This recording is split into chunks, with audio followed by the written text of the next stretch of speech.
पावट्याची सुक्की भाजी बनवण्यासाठी पावट्याच्या शेंगा इथे सोलून घेतलेल्या आहे. कांदा टोमॅटो चिरून घेतलेला आहे. नेहमी जे मसाले वापरतो ते सगळे मसाले इथे घेतलेले आहे.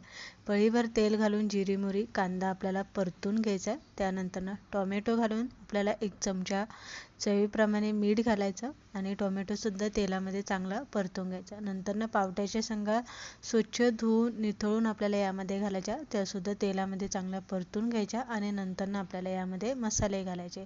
तर मसाले जे आपण सुक्या भाजीसाठी वापरतो ते सगळे मसाले थोडे थोडे घालून भाजी व्यवस्थित हलवून घ्यायची.